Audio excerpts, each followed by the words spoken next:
Há algo de profundamente perturbador e sublime na contemplação de uma mãe que chora, não as lágrimas comuns à dor física, mas aquelas que brotam das profundezas da alma humana, lágrimas que carregam o peso de 17 anos de angústia espiritual, de súplicas noturnas, de esperança repetidamente frustradas e renovadas, com a obstinação de quem conhece que existe uma verdade maior, operando além dos véus da aparente derrota. Santa Mônica não era uma mulher comum. Nascida no século IV, ela encarnava uma contradição viva.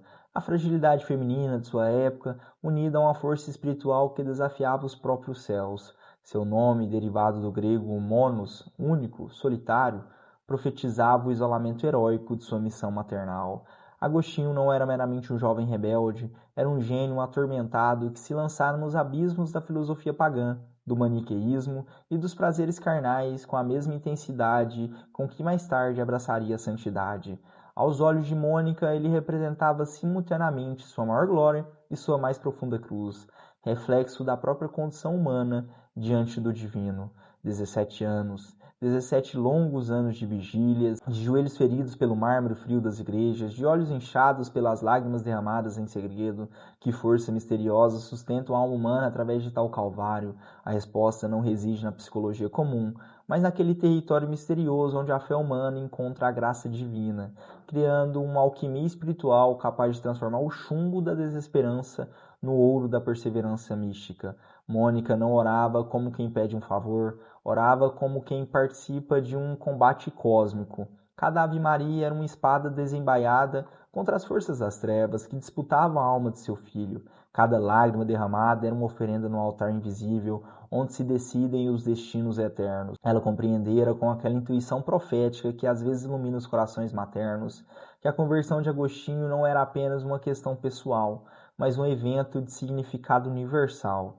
E que solidão era essa? Mônica não encontrava compreensão nem mesmo entre os cristãos de sua época. Muitos a viam como uma mãe excessivamente apegada, outros a consideravam fanática. Até mesmo os bispos aconselhavam na resignação. Deixe-o seguir seu caminho, senhora. Deus sabe o que faz. Mas Mônica possuía aquela terrível e sublime certeza dos místicos. Sabia que sua missão era orar até que os céus se abrissem. Há um aspecto particularmente tocante na sabedoria de Santa Mônica, sua capacidade de combinar a ternura maternal com a firmeza espiritual. Quando Agostinho decidiu partir para Roma, fugindo literalmente de sua mãe e de suas orações insistentes, Mônica não o perseguiu com recriminações. Ao contrário, intensificou suas orações, compreendendo que às vezes o amor verdadeiro exige a coragem de deixar partir aquilo que mais amamos. Esta atitude revela uma compreensão profunda da natureza humana que antecipa em séculos os ensaios da psicologia moderna. Mônica intuía que a conversão autêntica não pode ser forçada externamente, mas deve brotar das profundezas da consciência individual. Sua estratégia não era a coerção, mas a criação de um campo espiritual tão intenso ao redor de Agostinho que ele não pudesse escapar. É impossível não ver nessa dinâmica o reflexo da própria pedagogia divina. Deus não nos força ao amor, cria condições para que o amor desperte naturalmente nossos corações. Mônica tornou-se, assim, colaboradora consciente da providência, uma co-criadora no processo misterioso da salvação humana. A conversão de Agostinho no Jardim de Milão não foi um evento isolado, mas o clímax de um drama espiritual que se desenrolará durante décadas.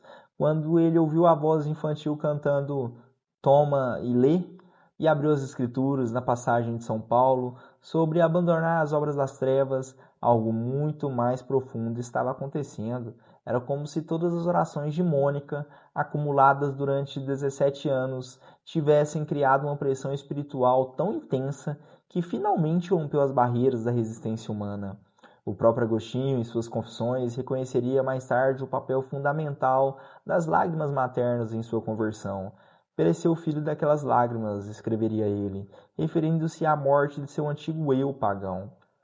Há nessa frase uma profundidade teológica extraordinária. As lágrimas de Mônica não eram apenas expressão de dor, mas instrumentos de redenção, participação real no mistério da salvação. Que mistério é esse que permite às lágrimas de uma mãe influenciar o destino eterno de uma alma? A resposta nos leva ao coração da doutrina da comunhão dos santos, da solidariedade mística que une todos os membros do corpo de Cristo. Mônica não orava simplesmente por Agostinho, orava com ele, nele, através dele, numa união espiritual que transcendia as barreiras do espaço e do tempo. A conversão de Agostinho não foi apenas o fim de uma longa agonia materna, foi o nascimento de um gigante teológico cujo pensamento moldaria a cristandade por mais de 1500 anos. As Confissões, a Cidade de Deus, os tratados sobre a graça, toda essa monumentalidade intelectual tem suas raízes nas lágrimas de uma mãe africana do século IV. Mônica, uma mulher simples que provavelmente não sabia ler com fluência, tornou-se indiretamente uma das maiores influências na história do pensamento cristão. Suas orações geraram não apenas um santo, mas um doutor da igreja cuja obra continuaria convertendo almas através dos séculos. Esta é a dimensão mais sublime da maternidade espiritual de Santa Mônica. Sua fecundidade estendeu-se a toda a igreja. Cada alma que encontrou Deus através dos escritos agostinianos é, em certo sentido, o filho espiritual daquela mãe perseverante. O que Santa Mônica nos ensina transcende os limites da maternidade biológica e adentra o território da vocação universal, o amor redentor. Sua experiência revela que toda alma humana é chamada a exercer uma maternidade espiritual, seja através de oração pelos pecadores, da educação dos jovens, ou simplesmente através dos testemunhos silenciosos de uma vida santa. A paciência de Mônica desafia nossa cultura da gratificação instantânea. 17 anos de oração sem resultados visíveis, que contemporâneo nosso teria tal perseverança? A santa nos convida a redescobrir a dimensão escatológica da existência cristã, a compreensão de que os frutos mais preciosos da vida espiritual amadurecem lentamente, às vezes levando décadas para se manifestar plenamente. Sua sabedoria também nos ensina sobre o respeito à liberdade humana. Mônica jamais tentou converter Agostinho através de manipulação emocional ou da coerção moral. Ela compreendeu que a conversão autêntica é sempre um ato livre da vontade humana respondendo à graça divina.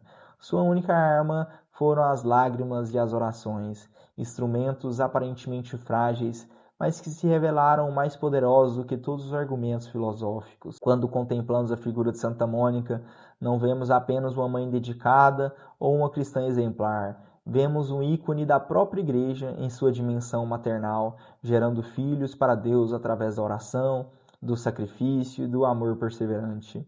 Vemos também um reflexo da maternidade divina de Maria, que continua intercedendo por todos os filhos perdidos da humanidade. As lágrimas de Mônica não secaram com sua morte em Ostia, no ano de 387. Elas continuam fluindo através dos séculos. Cada vez que uma mãe ora por um filho desviado, cada vez que um educador não desiste de um aluno problemático, pois a maternidade espiritual não conhece limites de tempo ou espaço.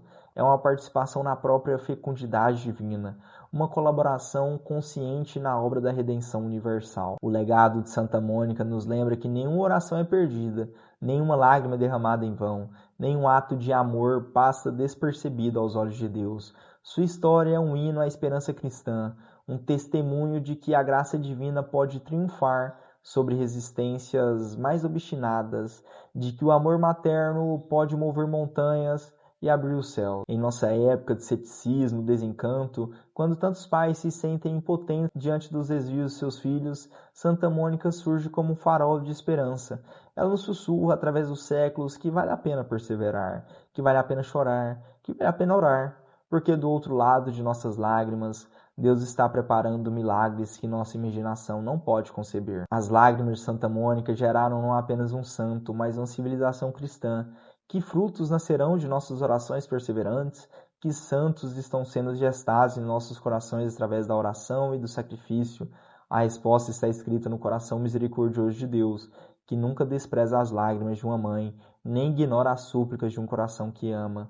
Santa Mônica nos ensina que a maternidade espiritual é a vocação mais sublime da alma humana e que seus frutos são eternos. Que Santa Mônica e Santo Agostinho rogue por nós. Em nome do Pai, do Filho e do Espírito.